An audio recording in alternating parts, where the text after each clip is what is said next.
Alrighty, so first test here with the power steering setup. It works pretty dang good. The only issue, which I knew was going to be an issue, but it's the belt that I had, was there's not enough contact. When this is tight, it's a little bit more like that, but there's about, I don't know, a quarter of the pulley. And I think ideally you'd want like 60, at least 60%. I have the idler, I have everything I need. I just wanted to try it out, but I'm gonna put a little idler here, if you can see at the end of my fingers, to bring that belt down, get a longer belt, and try and get a bit more contact, at least half of the pulley, because it tends to want to slip a little bit.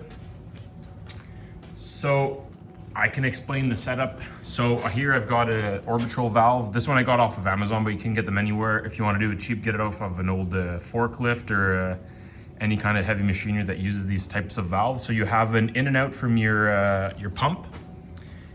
So one to tank, and then one that's your pressure line. And then you have a left and right, I guess, which are your in and outs for the valve. So it's the same thing as a selector valve like that, except you're gonna be steering it like a steering wheel. So I have a GM off a 1500 pickup pump here.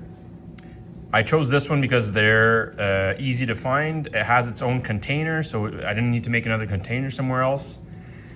They run about 1,600 pounds of pressure from what I can read, and they're about 2 gallons a minute. So nice little pump. You can get them cheap at the scrapyard. I just had to put a V-belt on it. This was a 3/4 inch shaft, so I just grabbed a generic pulley here, just whatever I had lying around. I tacked the end here. It's from the scrapyard. I just tacked it to do tests. I didn't even know if this was actually gonna work. So from the pump here, from the pump to the valve, and then from the valve to the cylinder, I got this cylinder also off of Amazon. These are cylinders that you find on older, this is from a case backhoe, but any cylinder that's got tie rod, it's just, I don't know if it was a sale or if these are, if they're discontinuing these and they're selling them for cheap. It was like 110 bucks for the cylinder with the 2 tie rod ends, which I thought was a good deal. So yeah, my two pressure lines from the valve come here. It's a little bit quick. Since it's quick, it's a little bit weak, and it makes the belt want to slip. So what I'm going to try first is just add that idler to get a bit more wrap and see if that kind of deals with it, because having it fast, I don't mind. You just very little, you just don't move the steering wheel quite as much in that case. But this was a test. I have another machine I'd like to put a cylinder like this on. So if it's an issue, all I have to do is, this is probably 1.5 inch inner diameter. I'll go maybe for 1 3/4 or 2 inch, I guess would be the easiest thing to find. So find a ram with the same travel, everything, and just put tie rod ends on it, which is what I'm gonna originally do. But those are about 150 bucks each. This was 110 or whatever with the tie rod ends on it. So I thought that was a pretty good deal. I see a lot of guys that do setups with electric power steering for these older tractors, and it might work, but it's just, they seem to be pretty expensive unless you find them in the car, and then you have to program the electric power steering and whatever.